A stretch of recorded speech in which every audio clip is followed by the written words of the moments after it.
should be played at high volume, preferably in a residential area. Ladies and gentlemen, it is now time! Oh, no. Oh, yeah! I finished these fights.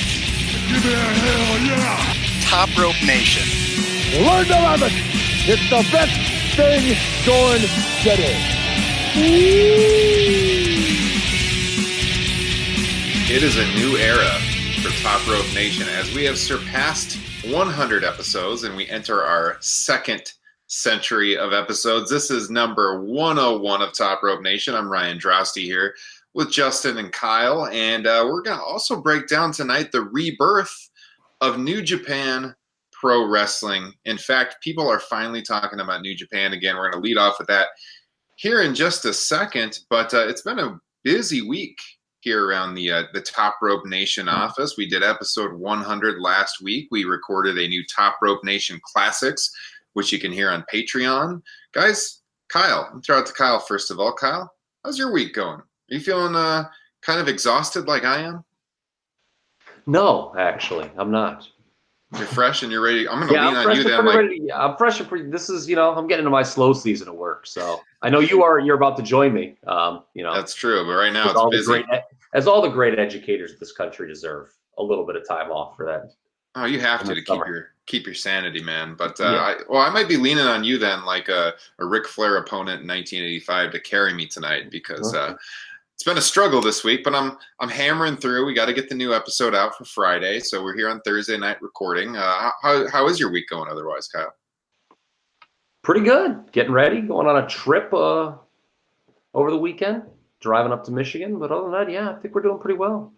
Good to hear. Justin, a lot of great wrestling I've seen in the last 7 days. I'll tell you that much. That's true. That's adding my exhaustion. There's been so much to watch, but it's been good stuff. So, Justin, how's it going across town with you? Great. Just celebrating Balor's Club for everyone. Demon King, more like Seaman King. Oh my God. I was wondering if you were going to go there. Imagine. There's no good way to say this in 2019, but I'm going to say it anyway. Imagine thinking Finn Balor should be, quote, an empowered gay character. Explain. Continue. You never heard that rumor? No, I didn't hear that either. Apparently that's what Stephanie McMahon thought he should have been. Oh my gosh. Well, you're telling me the McMahons are out of touch? I don't know. He ain't he's Finn Balor does well for himself. Yes, he does. Well, you know who else does well for themselves? This podcast, guys. It's been a few weeks of some great stats. Thanks for all of you out there listening that are sharing with your friends. That's the greatest way to get this podcast growing, word of mouth.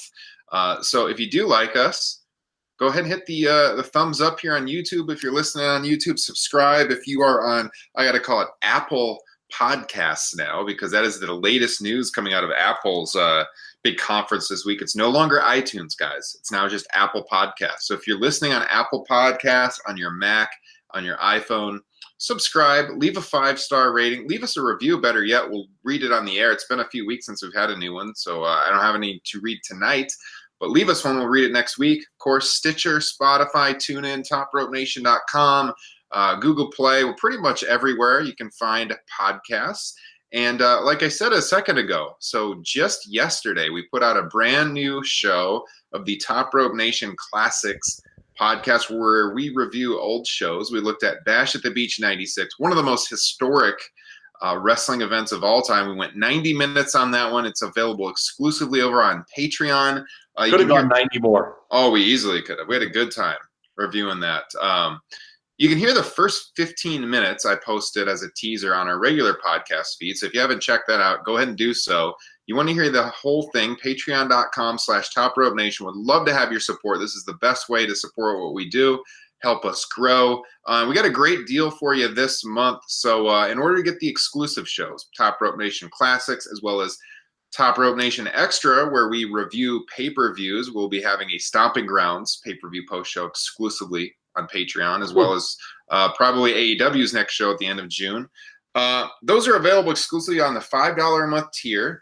But if you join up this month before June 30th at $5 a month, you'll get the new Top Rope Nation Classics as well as the old shows. And I just got them in the mail, some die-cut stickers with our logo on it, plus, better yet, a Top Rope Nation t-shirt for $5. All the exclusive content, the sticker, the t-shirt. Give it a try. We're so confident you'll like the bonus content you get. You'll stick around. So you can get that at patreon.com/Top Rope Nation. Appreciate your support as always. So a couple things, by the way. Just listening to you do your normal opening here. Yes. A lot of 5-star ratings being thrown out in the professional wrestling world this week.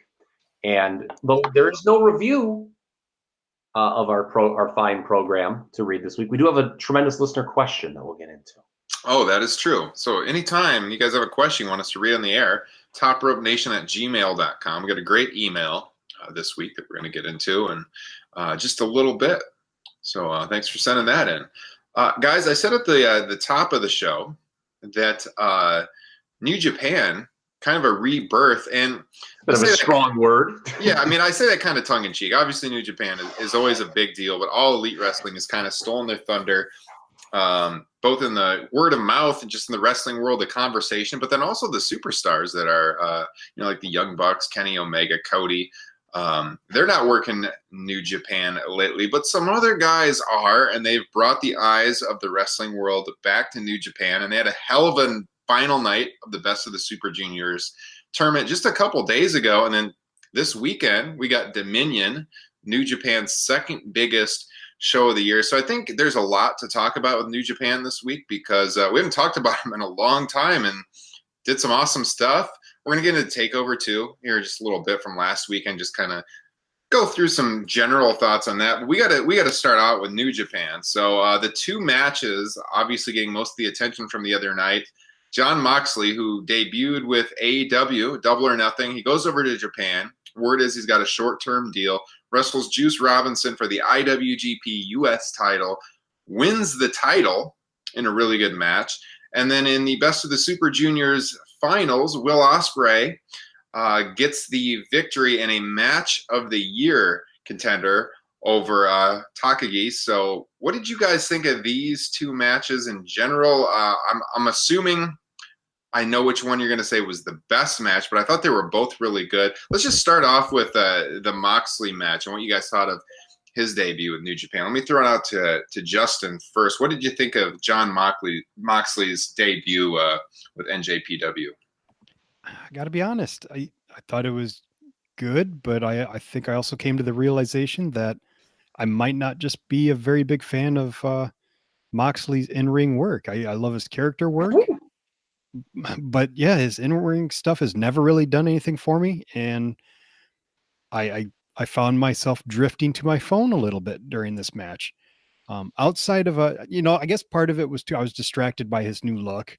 I thought the barbed wire on the trunks was a little corny, and he has the one hooped earring. In the little tiny shoes, those were precious. And actually, you know what? And it was more. I'm not really a huge fan of Juice Robinson, so it was just it's two guys that have always kind of underwhelmed me.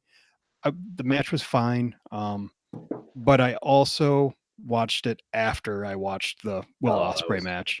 That was a mistake. Yeah, I watched them in the other order, and I would actually agree with you. So I've loved, like, from a personality standpoint, use the term rebirth again here with Jon Moxley. The Dean Ambrose character is always a little too goofy for me, and obviously for him too, if you've listened to the interviews he's given. But I've always thought he was a good brawler. I thought the match, especially like the first half of it where they were brawling over the arena, was really cool. Between the ropes, I've always thought he's better than average, but nothing like crazy special. I would agree with you on that, Justin. And I even thought the match was a little sloppy at times. It was exciting. It was cool to see him in the different setting. I thought Meltzer overrated this match. I wouldn't have given it as high of a star. What do you go, 4.5 on this? Yeah, he wasn't the only one too. The snowflakes were flying for this one too. Not as much as the Ospreay match, but they were flying. Yeah, I would say, like, I'd probably be at around a 4 maybe 4.25 on this if I'm rating it, but it was a good match. Abel tweeted you, "Oh, you're really getting mad about a quarter star?"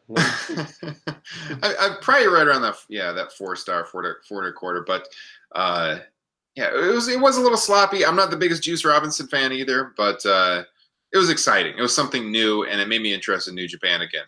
Kyle, your thoughts? Watching this, I don't know. I think I liked it a little bit more than you guys, to be honest with you.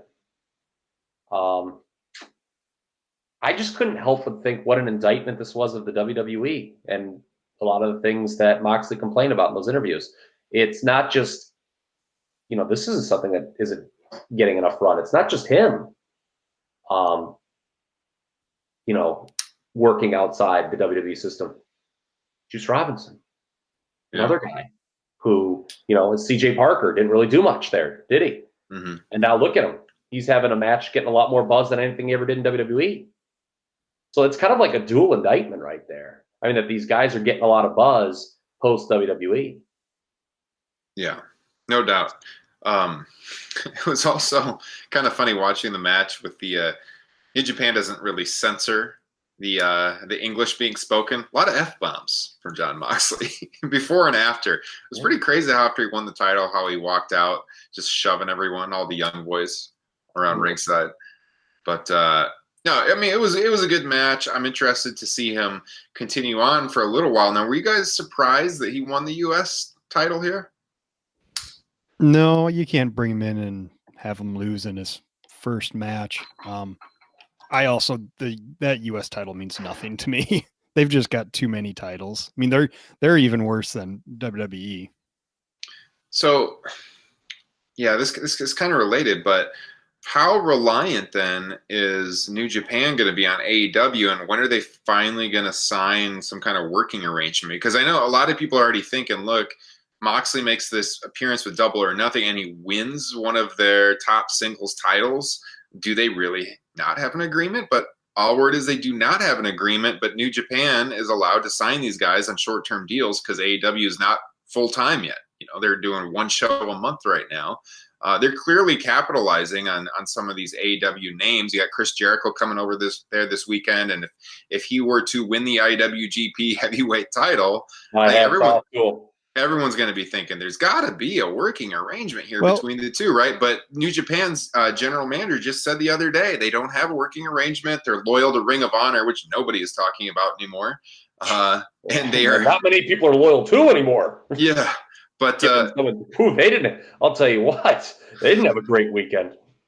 Yeah, but they are.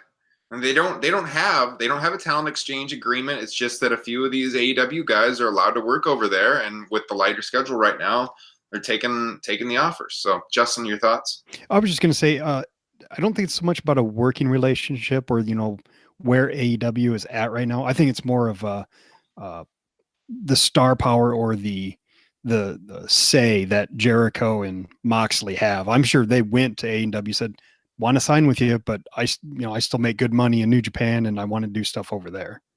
Well, it's interesting that, Kenny could take outside bookings, but he has not. He could have appeared at that MSG show over WrestleMania weekend, did not. So some of the guys are using this freedom they have. Other guys are not for right now, but New Japan, now Will Ospreay, who we're going to talk about in a minute, he's over there, but some of these AEW guys, especially if New Japan's going to continue trying to expand it in North America, they're going to need them on their shows. I mean, we've seen New Japan kind of take a nosedive, at least over on this side of the world, in regards to the wrestling conversation. I think nosedive's a bit harsh. Again. You do? Because I don't see anyone talking about New Japan anymore until this week. I don't know. Apparently, your website, apparently your Google Chrome does not have f4wonline.com bookmarked on it. But well, hang on. But they're having trouble selling out that show in Dallas that's been on sale. Well, yeah, but that was going to be an issue going in. I think they may have. I mean, look, nosedive, I'll still say is harsh. Like, I don't think they're in a free fall. I mean, is it plateaued? Sure, but maybe even going down. It's definitely gone down. They just did that huge show at MSG. Which was drawn on the backs of the Young Bucks and Kenny Omega. Yeah, who then weren't even on the show. Yeah. Yeah. But those tickets were sold because everyone thought they were going to be on the show. True, but and again, you talk about working arrangements. I mean, you saw Ring of Honor's contributions to that show. Not good. Mm-hmm. I mean, it would absolutely. I think we all agree there isn't a soul in the outside of Ring of Honor that thinks that it would not behoove New Japan to have a working relationship with AEW and dump Ring of Honor completely. Yes, definitely. So yeah, I think I like working arrangements. We talk moving guys around, not being stagnant. We talk about this all the time in WWE. WWE's biggest problem is you just have all these guys being stagnant. And they they try to lead you to believe that moving from Raw to SmackDown means something.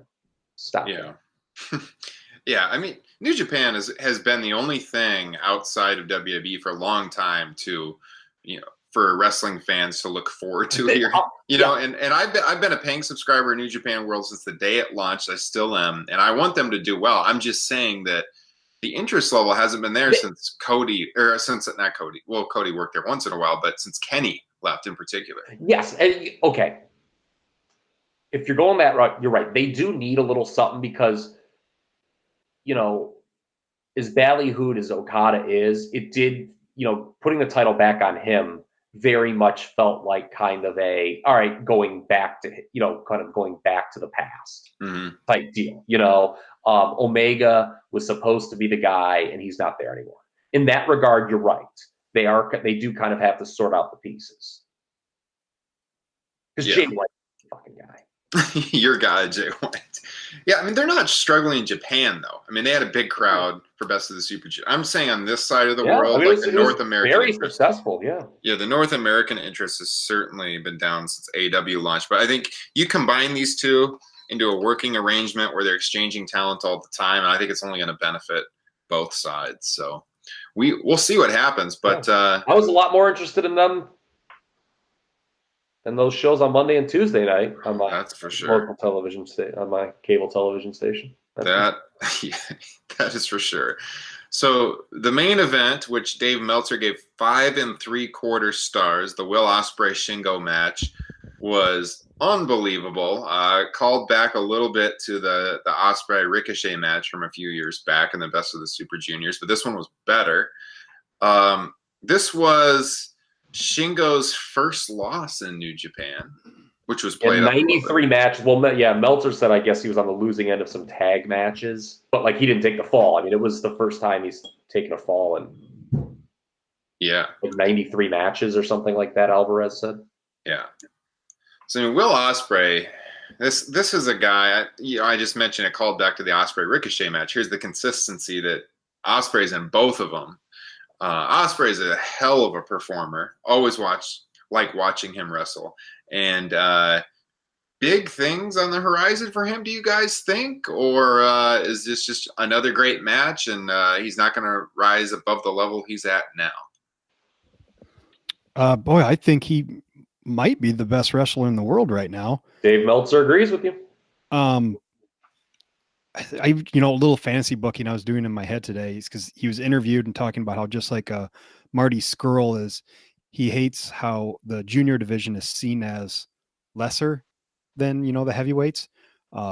So, maybe you end up with a Okada Ospreay at Wrestle Kingdom, perhaps, the heavyweight title for, against the junior weight title. Mm-hmm. A couple quick things on the match, which was freaking phenomenal. One, I looked up Shingo because I didn't know anything about him. I brought up Wikipedia, and he was, I think, the 2005 is it PWI Rookie of the Year, I believe.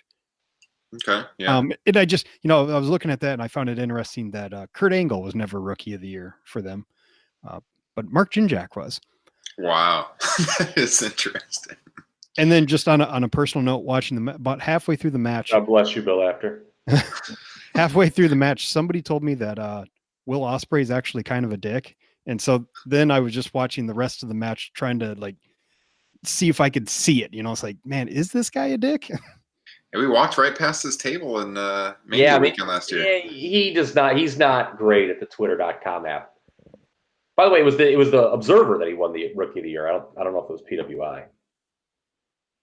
Or did he? He might have done both. Yeah.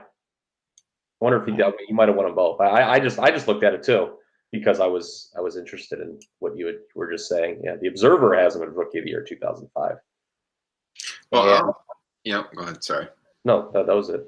I was just going to say, I wasn't that familiar with him either. I work in Dragon Gate a lot for a long, long time. He's been in Ring of Honor a little bit, PWG, but just made the jump to New Japan last year. So kind of getting more and more familiar with him. Awesome clotheslines, very physical performer. Could hang right there in the acrobatics with Ospreay as well. So very well-rounded in the ring, for sure. Yeah, I like what you said. Striking. Mm-hmm. Physical. That's what I like in wrestling. This match had a certain violence to it that a lot of junior heavyweight matches often lack, I thought. Something else I really enjoyed with it, they let the big spots breathe. There's a lot of times on this program where we'll compare a show to another show, a match to another match, just something to something. And, I'll have my opinion, but I'll say, if you feel the other way, I'm not jumping on your throat. I'm not mad at you. I'm not going to fault you for that. But when it comes to this match versus another match we're going to talk about here in a little bit, the Cole Gargano match from TakeOver, I'm going to do what we call in the industry, in the gambling industry, take a position. You're wrong if you think Cole Gargano was better than this match. Than this New Japan match? Yes. Yeah, I don't think it was. Because the breathing that these guys did in between the spots was so much better than Cole and Gargano, where it was just kind of like a video game at times.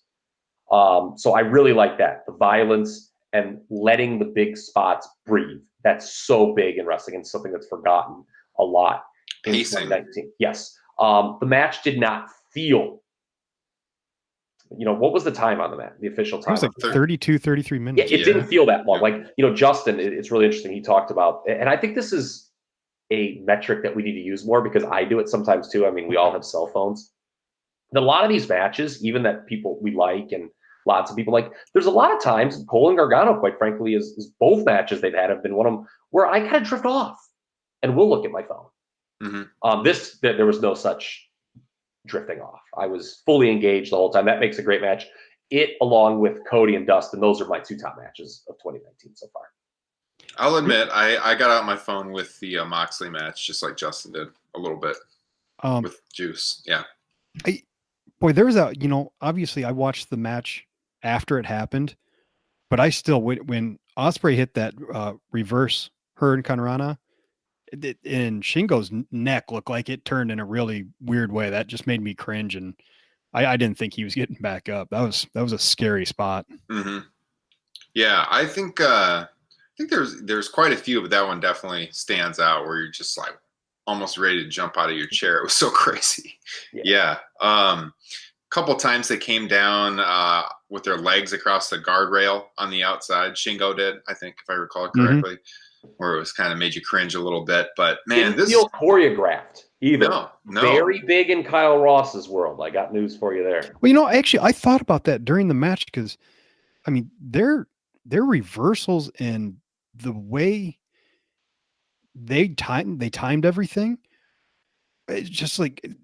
So I'm assuming Shingo must speak English, or like, I'm just curious as to how much talking there is going on, because it just seems like that is either they are talking the entire time or that entire thing was scripted from start to finish. Oh, sure. I mean, it is, but like the key to great wrestling is making it look real. And I'll go back to that Cole Gargano match again, which I know we're going to. There are a lot of spots in that match, if you go back and rewatch it, where it's not authentic. Like there's, where the one wrestler, this isn't Cole Gargano, just does something to set up the other wrestler doing something. And it's very obvious when you watch it. Like there's a spot in that match where Johnny Gargano just jumps backwards off the ropes. And when you watch it back, you're like, why did he do that? Well, it's so we could get it with a backstabber. But like, why would you jump blindly back first towards your opponent? Mm-hmm. Like, that's kind of silly. This didn't have that at all. Yeah, but this didn't have that at all. Like those reversals you were speaking of, it felt very authentic. It didn't, like, you didn't have that. It was just a cut above. Kyle, I love it when you lay down knowledge like this. I thank you. I just, what also helps this match too is a lot of people, and I have a lot of backlog to watch. Everyone is pretty much universally calling this the best of the Super Juniors tournament ever. By the way, keep in mind for our our I Love This Sport deep dive of the week, the best of the Super Juniors, because we will be going back in time this week. This being the culmination of the best of the Super Juniors tournament ever, and these two kind of being the guys everyone thought would be in the finals, really helps the match. And then again, delivering. What do we talk? I talked about this, what I wanted to see with AEW when we broke down the promotion before Double or Nothing. Make me want to see something and then deliver. That's the key to professional wrestling, folks. Spitting knowledge. You can listen to this man talk pro wrestling every day. I love it. You're right on, Kyle. Right on.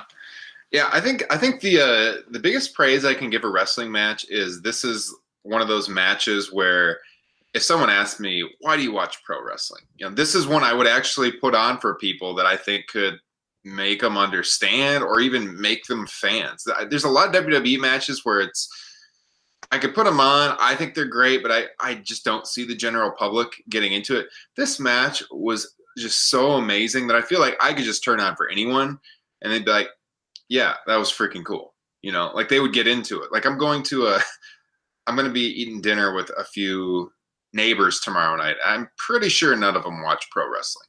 So like if it came up about, Ryan writes about pro wrestling, he loves pro wrestling, and they wanted to see what it was all about, this is like a match I would put on to show them like how awesome and great pro wrestling can be. Did you guys both like this better than Okada, Omega, any of them? I liked it better than the most recent one, for sure. I probably did. There's probably some recency bias there, but yeah, I love that term. I love when people bust out the term recency bias. That just makes me happy, really gets you going. It really does. I thought to me, so like, gets your Balor Club clubbing. Yeah, maybe I'm like a hipster or something like that, but like, 2 years ago, I actually liked the Okada Shibata, the infamous match where like Shibata, unfortunately injured himself. I liked that better than the Okada Omega matches. And watching, as soon as this was over, I was like, this is probably my favorite match in New Japan since that Okada Shibata match. Mm-hmm. Yeah, I think I'm gonna have to watch it a second and third time because it was great. I always say you really can't properly rate a wrestling match till you watch it a second time. Mm-hmm. I would agree. A lot of people also say, "Wow, you are a fucked up individual," but hey, that's Okay, so Kyle, what's leading your race for match of the year right now? That or the Rhodes match? I don't know. I would have to watch them again in like a couple months too to see what holds up.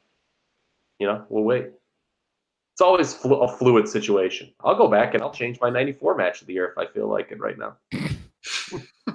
Actually, I wouldn't. You'll open that spreadsheet. And actually, I wouldn't. I wouldn't. 94 is a bad example there. So, we just celebrated the anniversary, by the way, of that match. That would be my 94 match. A lot of anniversaries of great Japanese matches we celebrated this week. Keep that in mind for later. All right. Well, I want to transition this right into the TakeOver discussion. Now, we're not going to go full breakdown match by match because, yes, it has been almost a week since this show. But let's start off with that main event, Kyle, since we were just talking about it, the Cole Gargano match. Now, I liked this one better than the 2 out of 3 falls match. I will say that.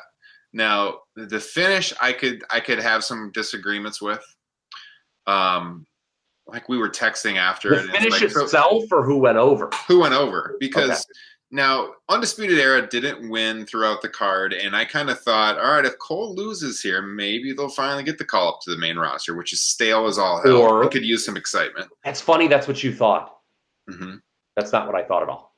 Well, I kind of was thinking that in the back of my head. Now, I predicted Gargano to win, and we were texting afterwards, and now, first of all, I should say Justin Joint had inclinations that Adam Cole would win. As usual, he was right. But Kyle and I thought Gargano would win because he seemed like, kind of the face of the promotion for the summer.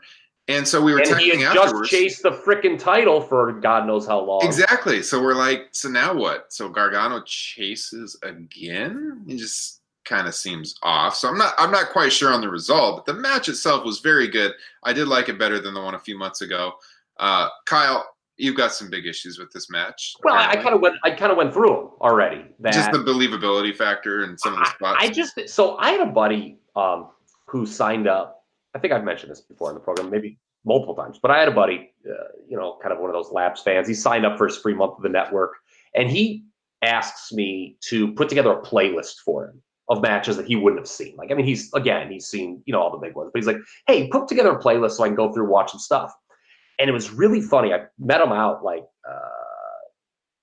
2 weeks ago at a bar, and he was talking. He's like, I liked a lot of those recent matches you recommended to me, but they all seemed way too choreographed. Like the moves, it's like you just knew what was coming, and like it just was like, they were kind of just working together to do the moves. And look, this was obviously a very good match. Both Cole Gargano matches are very good. But this is weird to say, I don't want to see other people doing this kind of style match. I do. It is like a video game where there's no resting. It's just like they do a big move, don't sell, get up, the other guy does a big move. It's cool to watch, but like, and there are times though when I'm like, I should be enjoying this more. And I drift. I'm like, okay, like they're just doing like, there's just no pacing to it. I guess the pacing is go, go, go. I almost wonder if the problem is that style of match going so long.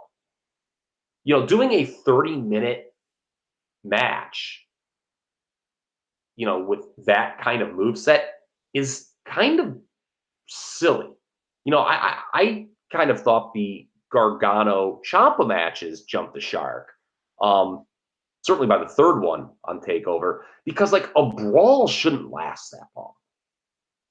Mm-hmm. Like you want to watch a good brawl, like the great brawls of yesteryear. You were all short matches because a brawl, you're like dead after like 8 minutes because you're brawling. Like if you want to watch what I think is a great professional wrestling brawl, this is not the deep dive of the week. Watch Slamboree '94 with the Nasty Boys, where Cactus Jack and Kevin Sullivan. It's probably the best sub 10-minute match. One of the best sub 10-minute matches you'll ever see. It's nonstop weapon uses, but it doesn't go over 10 minutes because the idea of a match like that going over 10 minutes is ridiculous. And I think the style these two are trying to do, going over 30 minutes is, I don't know, it gets repetitive. Mm-hmm. Yeah, and, I mean, it feels wrong. I'm picking it apart. Like I feel like this is where I feel star rating system is kind of broken in the modern era. Like everyone is going to give this match the highest star rating in the show. And I think I give it 4.5 stars. But I feel I liked the first two matches on the show better. I felt like I was more fulfilled as a wrestling fan, which might sound odd because, you talked about, if Cole loses your Undisputed Era, goes up to the main roster. I took at it as, okay, they've been building up this tension in the Undisputed Era, and they're going to break up, and Cole and Roddy Strong are going to feud. Roddy's going to like kind of usurp him and be the new leader of the Undisputed Era. And Adam Cole would probably be a perfectly fine babyface on his own down there. But this is very WWE-ish. They build one way and then they go the other direction. So that's the other thing I heard the match. I think having Johnny Gargano lose here is bad. Yeah. One more thing. Why not have Cole win the first time? Because, you kind of shoved him in. I brought that up WrestleMania weekend. I think Adam Cole should win this match, and you have Gargano chase him. Mm-hmm. And they did the opposite.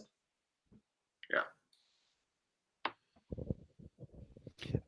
I think Kyle's critique of the match is very valid. I think they could definitely use some more rest or, some more selling of the moves. The thing for me is it kind of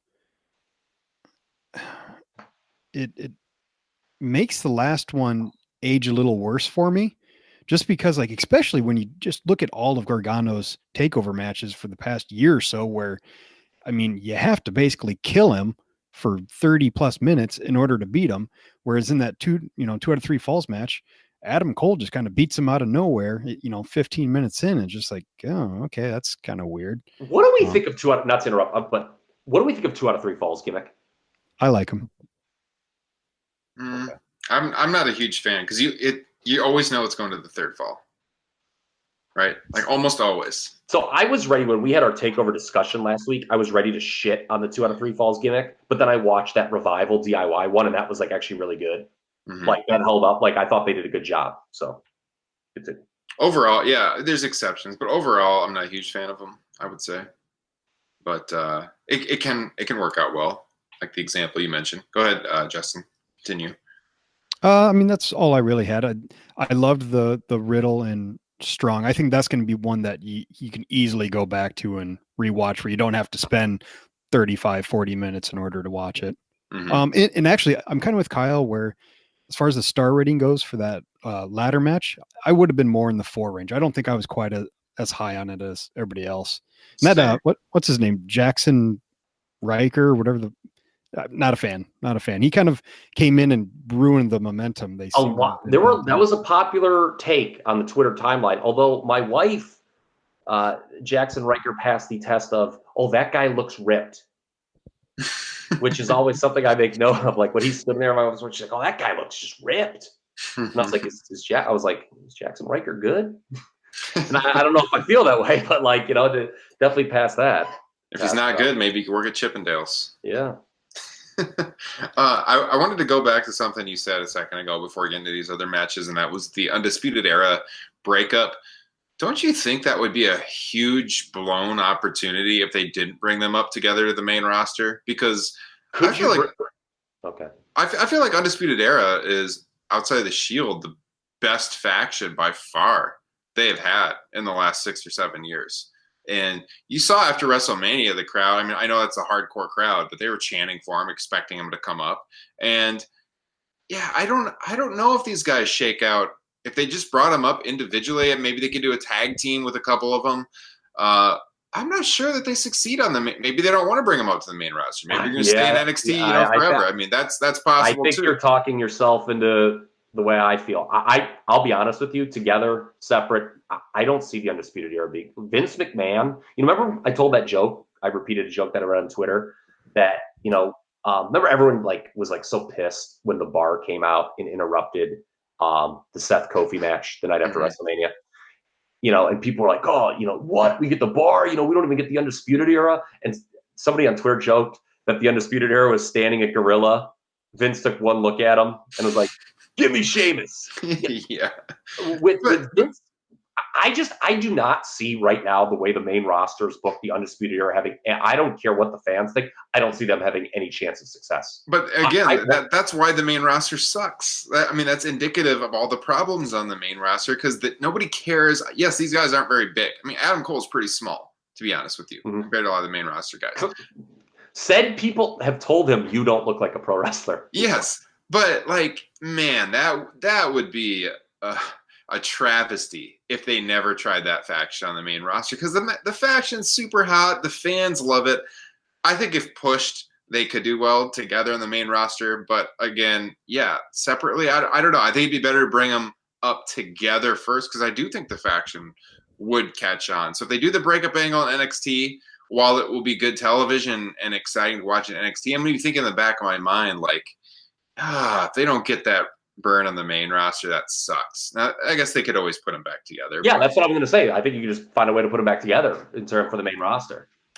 Yeah, we've talked too, though. There's so much depth in NXT right now. I mean, they could put them up now and spice things up, because the main roster is freaking terrible and the television is so boring. They could call some guys up. I agree. WWE just has too. Honestly, this is not part of my political ethos. Oh, and by the way, I love Meltzer slipping the dig at Trump's tax cuts in the Observer this week. I didn't see that. Oh, this was absolutely incredible. This is some of Dave Meltzer's finest work in the Observer. He goes, there's only a few things certain in life: death, taxes, and then he puts in parentheses, well, maybe not taxes if you're super rich, apparently. Oh my god! Like Dave Meltzer. Yeah, Meltzer, bring it. Let's get the political section of the Wrestling Observer newsletter going. 6 stars. Yeah, maybe they should bring back the letters to the editor section. Yeah, I just think right now, to me, like Gargano and the Undisputed Era guys are, quote, the backbone of the NXT brand. And while they're all talented enough in a perfect world to be on the main roster, we know it's not a perfect world. And I actually don't advocate any of those guys going up. I think they're right now. I'm at the point I don't want to see anybody I like going up to the. So, in all seriousness, you don't want to be ruined. You don't have. I don't want Velvet Dream going up there. Yeah, and we're gonna talk about that in a moment, because there's two. I thought it was like so painfully obvious watching the show. There was 2 other people. It's like, how are these not on the main roster? But like, I just think if you want NXT to be like this, it shouldn't just be like a pass through where it's like, okay, someone's really good, you go up to the main roster. Like, I don't actually think that's what NXT should be. I think, because I think they need some backbones there. And I think Gargano and Undisputed Era are the backbones. I think there's a lot of other people that I would send up before them, people that maybe even are quote unquote less talented in the ring. But I just think that they're people who have at least better upside on the main roster. I just think Vince McMahon is going to do you think Vince McMahon is going to fucking push Johnny Gargano as a top babyface on the main roster? I mean, if you do, I got some farmland in Jersey that you might be interested in, man. I don't, but I think some of these other guys, yes. And you guys don't want them to go up because you're concerned they're going to be ruined, which, looking at what has happened, is a valid concern. But don't you want this 5 hours of television to be a little bit better? I don't think it will be. I honest to God, I just look at all these people who've come up, and that should have made it better. I know. Again, it's fear of them screwing it up. It's not that you don't want them to succeed on the main roster or be on the main roster. It's you think they're gonna F it up. Yeah, I mean, I root for their livelihoods. I mean, I'm sure there's a significant pay increase that comes with that, and they can provide for their families and themselves. That's great.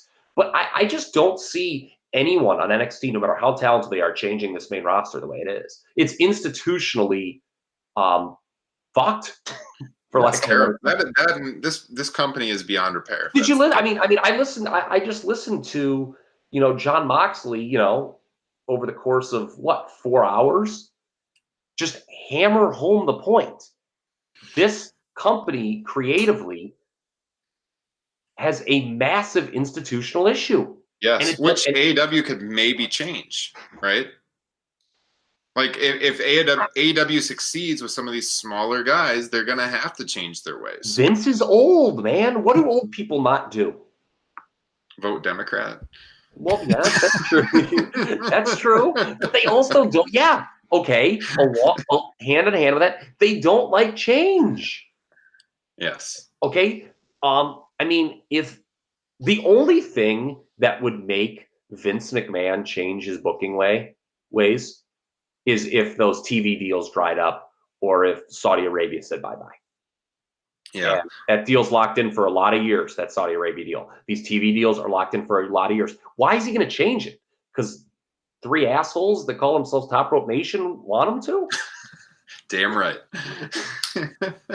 Well, I agree with you about those guys being the backbone of NXT, but we've seen numerous guys who over the years have been the backbone of NXT, and they move on and they get new backbones. And we can just look a couple years ago. NXT was in kind of a down period as far as NXT goes, at least, and now they're riding high again. I think if these guys get brought up, there'll be other people who rise to the occasion. I just think they have tons of talent down there. You can find new backbones, but Finn Balor and Bayley were obviously the backbones a few years ago, and they called up and Sami Zayn, Owens, yeah, Nakamura for a while.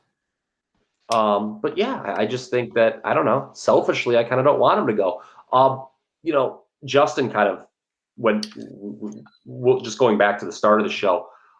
Those first 2 matches, what I really liked about them was not only were they good matches, but I hesitate to use the term star-making performance for both Matt Riddle and the Street Profits. But one thing that is so underrated about wrestling in 2019 is it's not about just the right person going over. You know, it used to be, we used to take that for granted. You know, the right person's going to go over in this spot. They would 9 times out of 10 in wrestling. Well, well, hello, welcome to the modern era, especially WWE. That doesn't always happen. But not only putting the right people over, but having them look good while going over. Again, seems very obvious. Like, duh, that's like what you should do. Well, it doesn't always happen. In both instances with those first 2 matches, I thought Matt Riddle and the Street Profits looked great in going over. And that was key.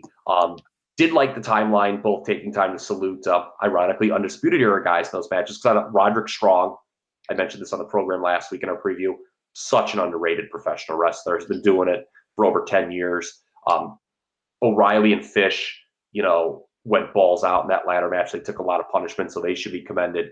But, man, I really, after those first 2 matches, I liked Matt Riddle and the Street Profits even more than I did going in. And that's pretty hard because I like them a lot, those 2 acts a lot. Yeah, I'd agree. I was really high on the Street Profits after that match. And you were on the Street Profits bandwagon early, so kudos to that. I mean, you talk about wrong call-up. I think they have a much higher ceiling than the Viking Raiders. I mean, like, if you're like someone who just watches wrestling on a very basic level, and you look at the Viking, aren't you like, Bludgeon Brother? You know, you're just going to be like, it's just 2 brawny guys with beards again. Mm-hmm. The Street Profits, I mean, these guys are stars, man. Yeah. And you got the entrance, too, through the crowd, which is awesome. Angelo Dawkins, you know, I said this last show, he really benefited from his time at Evolve. You know, because they went there to work because they weren't getting any TV time in NXT. Mm-hmm. Yeah. And again, homegrown from the PC. This could be a big success story. Mm-hmm. My hat's off to him. What did we think of this Io Shirai possible heel turn? Because I thought that was pretty odd, to tell you the truth. Because Shayna Baszler is so hated and such a great heel that why you have, like, Shirai was getting a ton of babyface heat from the crowd throughout. They wanted to see her win so bad. So then she turned, like, she has this poor, like, the announcers were harping on the poor sportsmanship afterwards when she attacked her. And you got Candice LeRae looking on the outside, you know, kind of horrified, so teasing something's going to happen there between them 2 down the line. I don't know why you do this. I don't complain about NXT booking that much, but they're not going to cheer Baszler. And so what's the purpose? I think it's going to be a separate thing. I don't think they're going to feud him. I think, you know, I mean, you cannot turn. I mean, nothing surprises me in the world of the WWE, but like Shayna Baszler, babyface, would be like, come on, stop it. You know, that's not going to happen. I just think they're both independently going to be heels now. Then how do you build a heel off of a heel attacking a heel? I don't know. Well, I'm with you. I thought it was odd, and I think it's a result of booking yourself into a corner. Because Baszler, who is someone who should be should be up. Like, to me, you know, looking at Baszler and Velveteen Dream should both be on the main roster. Yeah. If you're looking at this show and you saying who are 2 people who should be on the main roster, they have to go. Kyle, advocate. It's Velveteen Dream and Shayna Baszler for me. Mm-hmm. Okay, so but Baszler's obviously not going to the main roster for whatever reason. They're going to keep her as the NXT champion. So what I think they were like, well, what do we do with Io Shirai? If we just have her lose as a babyface, what then? So I think this was their kind of way. They're like, oh, well, we'll just turn her heel.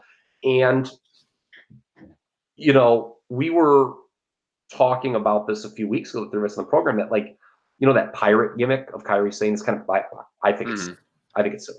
But she connected with the audience more than Io has so far. And I think the decision to turn her heel, which was obviously made before the match,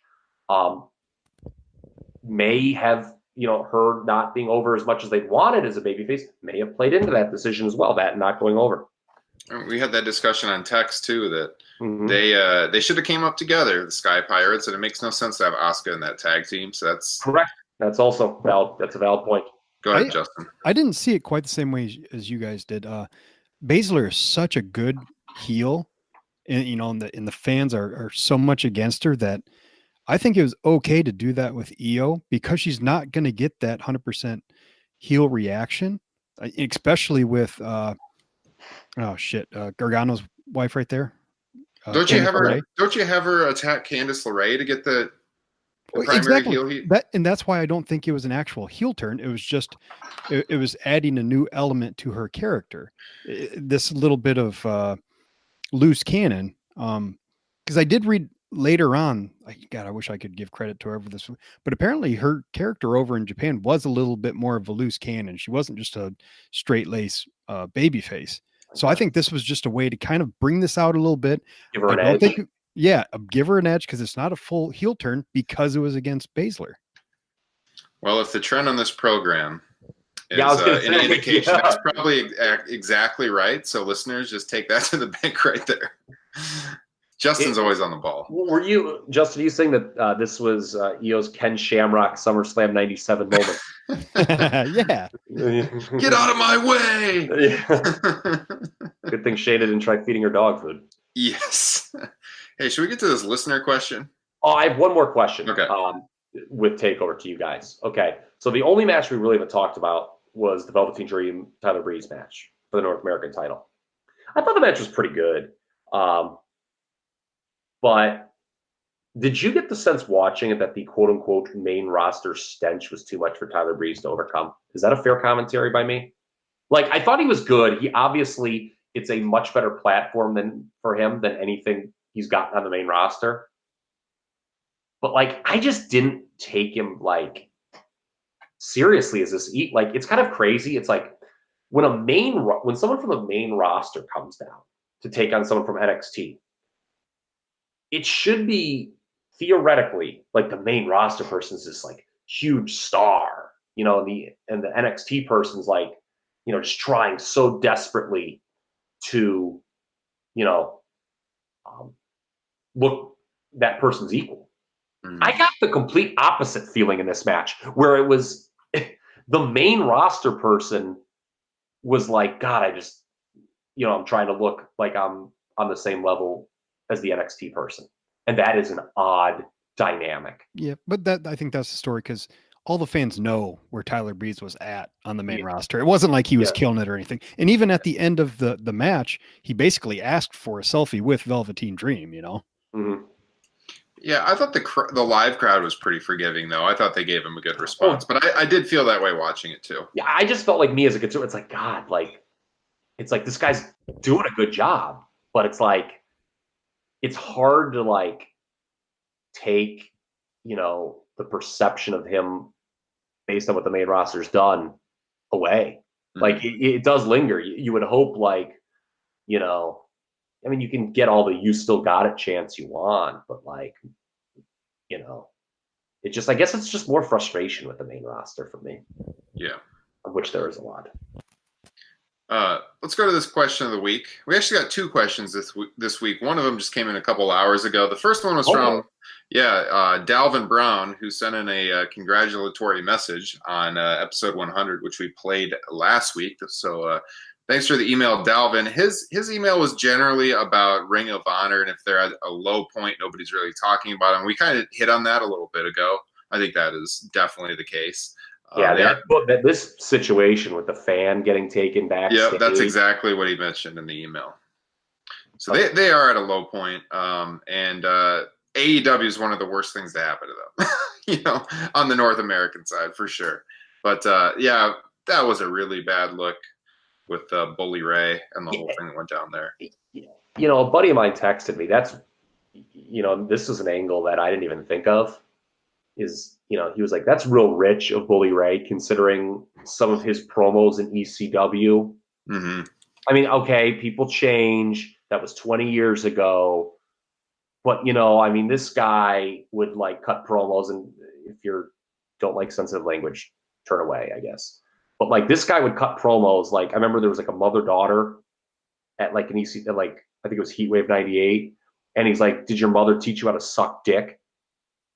And, you know, and I'm like, so like Bully Ray to me is not one of the first people, quite frankly, that I would envision being a leader for, you know, how fans should talk to women at wrestling shows. Sorry. Yeah, that was a messy situation. Hey, I did like how somebody joked. It's like, man, I can't believe Ring of Honor would take a fan backstage. That decreases their attendance by about 20%. That made me laugh.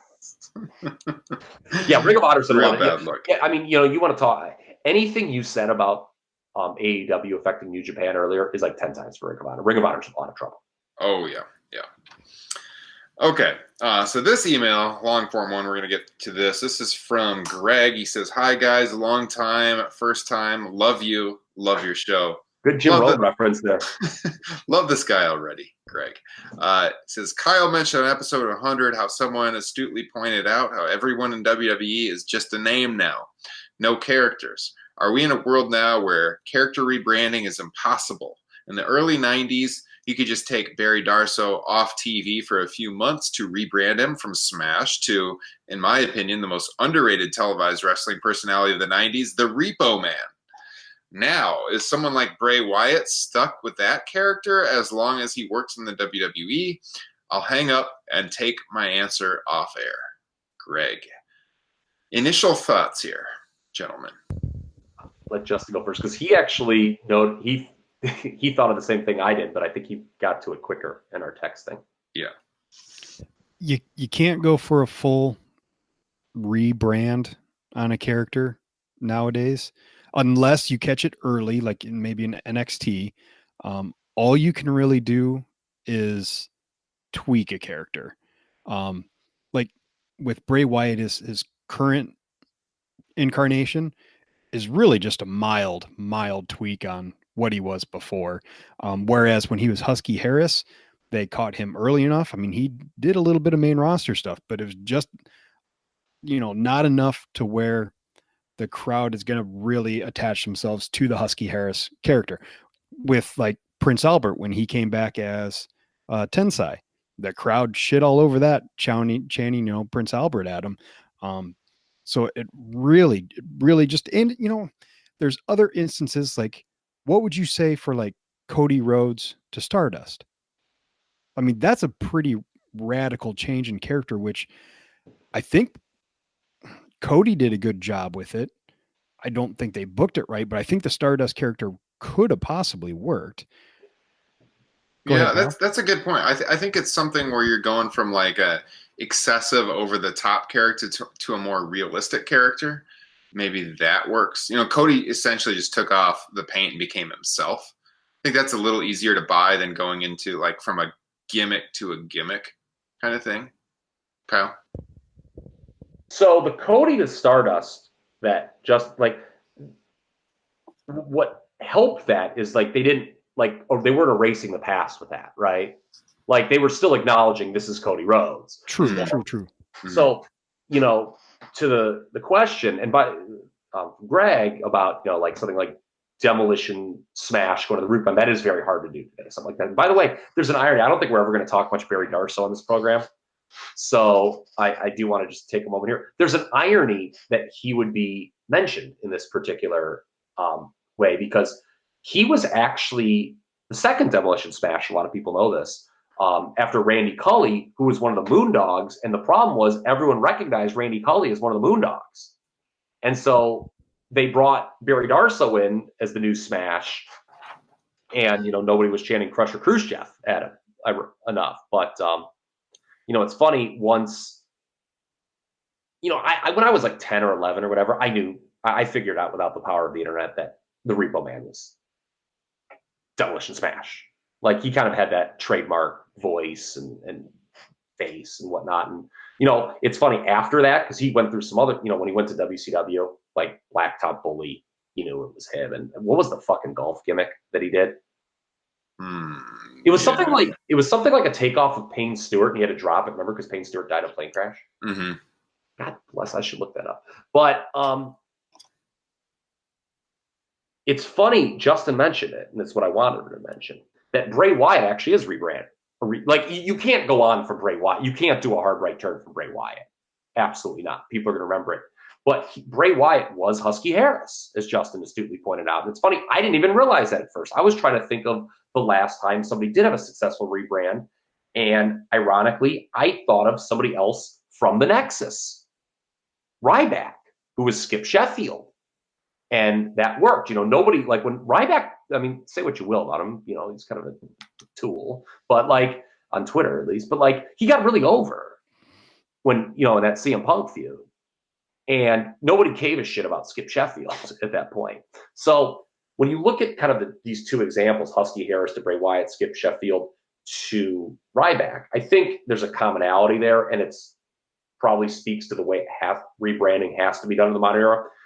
The first gimmick, it certainly can't be really good to the point that fans attach to it, and it probably can't even be really bad to the point that fans remember it.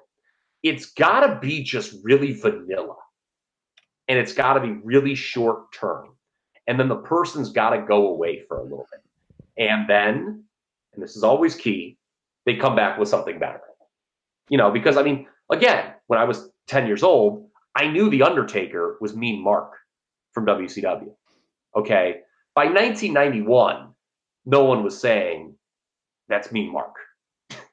Mm-hmm. And for the record, I'll never forget one of my favorite. There was my favorite instance of gimmick rebranding not working. It's from that era when Roddy Piper infamously shit on Saba Simba on Superstars and kept saying that's Tony Atlas. And Vince McMahon was like desperate. No, I think he's gotten in touch with his heritage now, and he's Saba Simba. And Piper's like, it's Tony Atlas. So another a big kind of rebrand, a real big change of character for somebody I wanted to point out that was very successful is APA Bradshaw to JBL. Those two characters are not really similar at all. Yeah. And that turned out pretty well for him. That's And Bradshaw had been on the main roster for a long time and been pretty successful too, as that character, as APA Bradshaw. Yeah. That is a good example. Because you're right, that was a hard right turn. That's a very good example. Now, it's funny because I think when they pushed him so hard out of the gate, it kind of worked against him. People are like, what the hell? You put a cowboy hat and all of a sudden the guy's got money and now he's a main eventer. Remember, like there was I made the comparison to Jinder with JBL, where it's like, you just, put a fresh coat of paint on the guy, all of a sudden he's a main eventer. But JBL made that gimmick work. There's no doubt about it over time. Like we remember when you think, I guess, because even the name changed, but like JBL is more famous for being JBL than Acolyte Bradshaw, right? Yeah. Okay. Yeah. So I mean that is actually a very good example of that, like in relative modern WWE standards. Well, he switched numerous times because he was Justin Hawk Bradshaw, right? Yeah. And then Blackjack Bradshaw. Yeah. Oh, I love that tag team. Yeah. Another example is Kane, Isaac Yankem. I think people I know he had the mask on, but you could tell. And he was New Diesel in between too. Mm-hmm. Yeah. So, but I mean, we are going back a little bit. I mean, in the modern, like the last couple of years, it's getting harder. It is harder, and I really do think you have to have a very nondescript initial character to make it work. Does the internet hurt this at all? Just because we're so connected to these guys all the time, and they play up their gimmicks like on Twitter and Instagram too. Yes, absolutely. Well, okay, we've talked about it before, but when me and Ryan went to that the Waterloo Hall of Fame show, and that guy came up to me, I was wearing a Seth Rollins shirt, and he's like, hey, he was actually Tyler Black and he's from Iowa. And it's like, a lot of wrestling fans just want to be the smartest person in the room. So if they see somebody that they know was somebody else, they're going to chant that, to their heart's content. Oh yeah. Don't get me started about Tyler Black. I mean, it's fun. That's right, Brett. We've both had our own Tyler Black guy experience. Yes. Listen to our Fastlane recap show for mine. Go back in the archives, sports fans.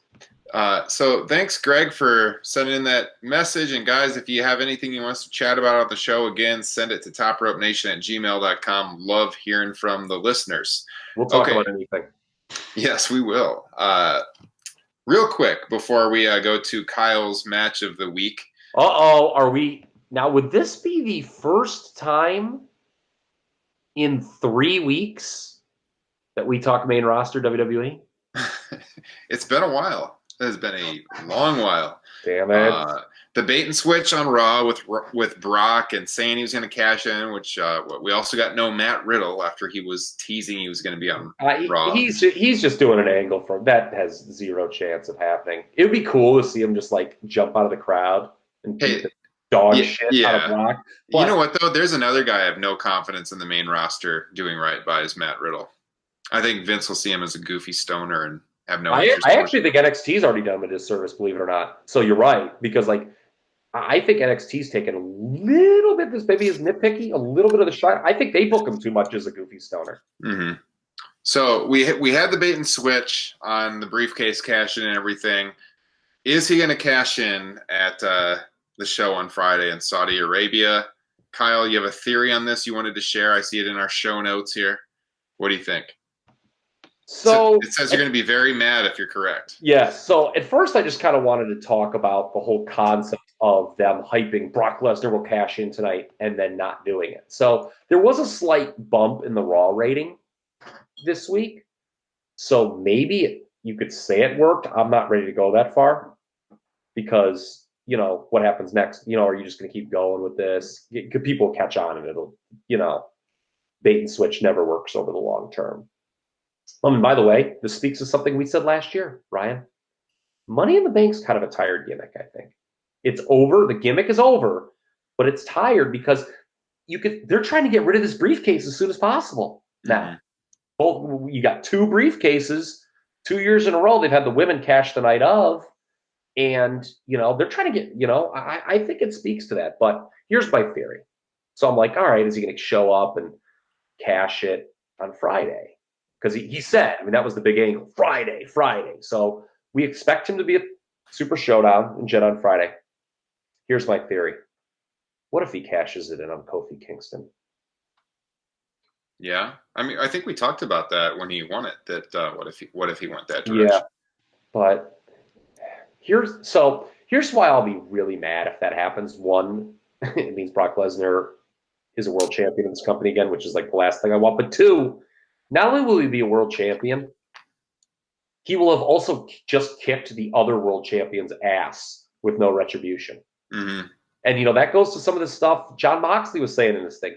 Brock Lesnar's going to do what makes Brock Lesnar look good. You know, he went into the SummerSlam from last year, and you know, we were all like, what the hell? They just went off the air, and everybody looked kind of stupid in that whole when Braun didn't cash in. Mm-hmm. Well, we now know that Brock got all that stuff changed. It was supposed to be a Shield reformation, and that didn't happen.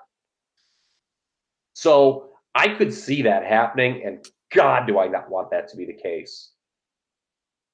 Yeah, I would not be happy in any fashion if Brock Lesnar held a world title again. So I would agree. I would not like that either. And yeah, you move him over to SmackDown then, and Seth doesn't get any heat back. That would suck. So I hope not. Well, no, I mean, a lot of our listeners listening right now, they probably already know because that show's happening within hours of this show releasing. So yeah. Daniel Cormier did an interview. Did you guys see this?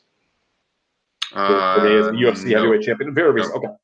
He talked about Brock, and he said what I've been thinking for a while, and it doesn't paint a very smart picture of Vince McMahon. Do you ever think Brock Lesnar really wanted to go back to the UFC? I know he did. The first time, I did a little bit. The first was it the time that they were drawing it out on like ESPN. I think we did a podcast that night. I thought maybe that time he would, but all the other teases, not really. Okay, since 2000, he went back in, what was that, 2016, he beat Mark Hunt, but then the decision was overturned because he failed the drug test. Yeah. Okay. Since that, do you really think he's wanted to go back? I don't. He's getting too old. Yes, because, okay, you can say, well, he went back and won, but he cheated. He took performance-enhancing drugs. Okay? If he goes back, he's old, he's probably going to get his ass kicked. So if I'm Vince McMahon, who like is like all afraid of like losing Brock to the UFC, what are you afraid of? Like, so Cormier basically made that point. He's like, Brock doesn't want to come back here. He's gonna have to work too hard. And he's probably gonna lose. Mm-hmm. So Brock Lesnar has played Vince McMahon like a god darn fiddle. Yeah. We were also talking about in our text thread the other day. What evidence is there that Brock Lesnar is a draw in 2019? I would love for somebody to throw me some evidence that this guy is a draw for WWE. He was, I think he sparked a lot of interest when he first came back years ago. Yes. So this, if you want to get angry, Vince McMahon like held it against both Punk and Bryan that the SummerSlam 2013 number was significantly lower than the 12 number. Mm-hmm. And 12 was the first Big Four show he was back for. He of course came back the night after WrestleMania in 2012. God, that Extreme Rules match was so good with Cena, except for the fact that they beat Lesnar in his first match. Remember when I used to God, that was pre-podcast, but I remember when I used to complain that Brock Lesnar didn't win enough. Well, you know what? I've said it on the program before. The worst thing that ever happened to him was this stupid Suplex City thing. Is the worst thing to ever. He got so lazy after that one match, and he's just relied on that for years.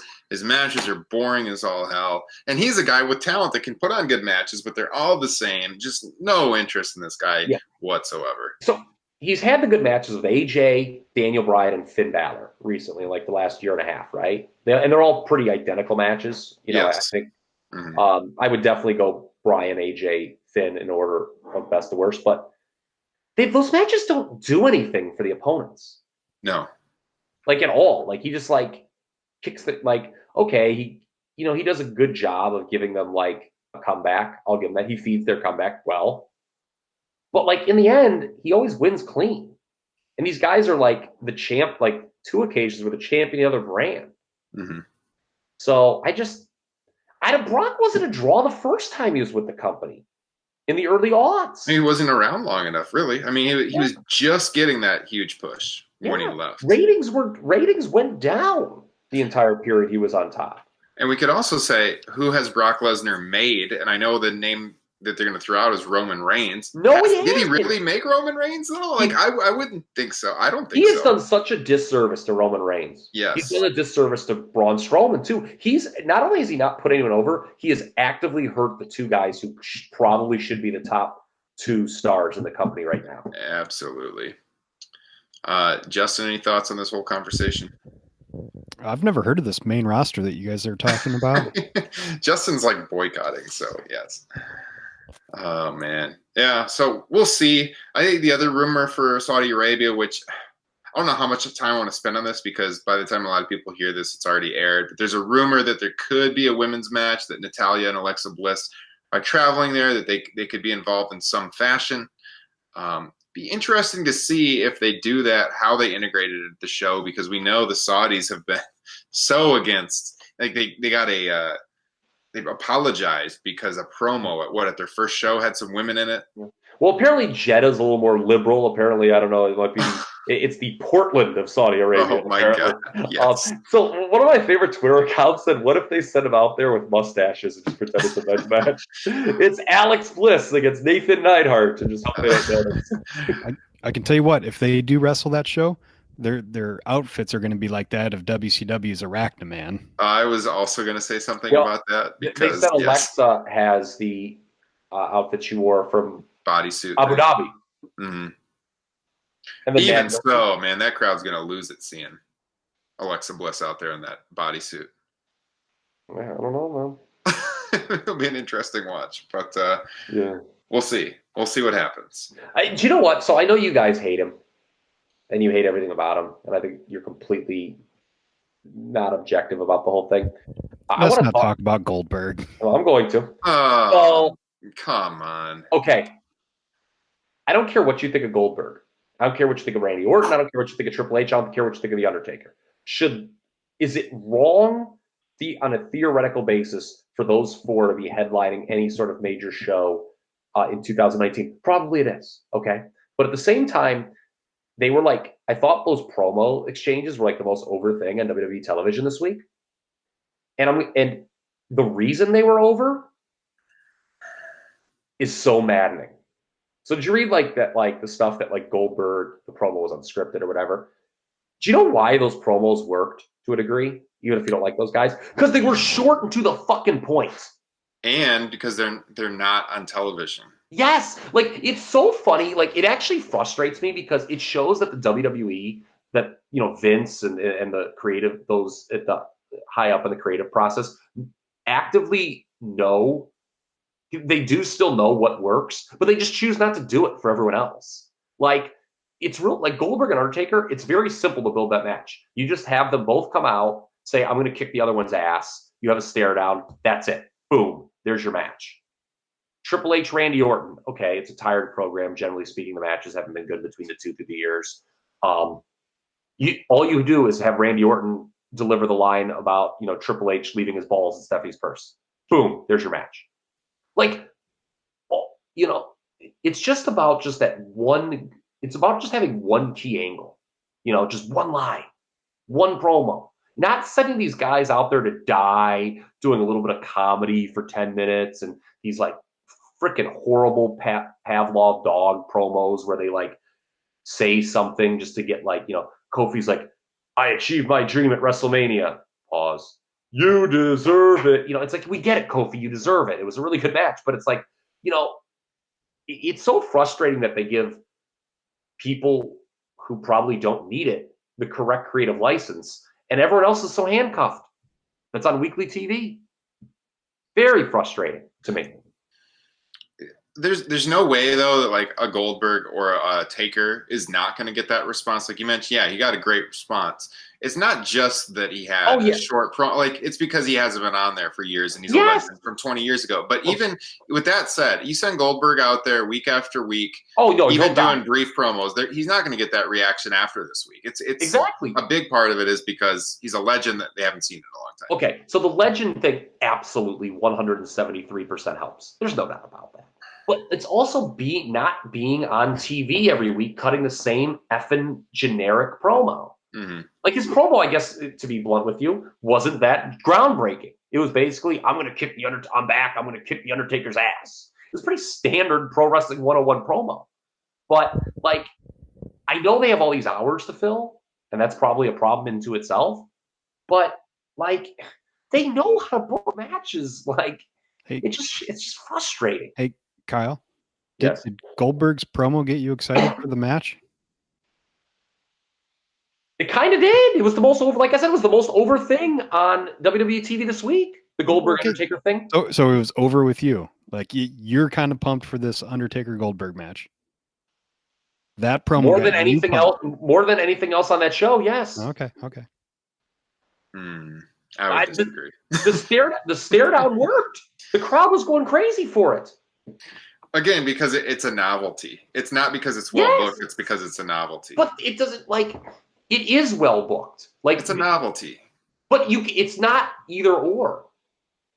I think it is. I think booking is how you set up a storyline and you play through it. I think this, no matter what they do, they could have cut the shittiest promo in the history of wrestling. The crowd would have popped for it because they're legends that have never wrestled before. It doesn't matter. It's a novelty. I think that if you do stuff where you just concentrate for these pay-per-view matches with guys who are active on the main roster, and you just concentrate on them doing one key angle in the 4-week build-up, it would be so much better than having. I agree with that. I do agree with that. That's my point. That's my point.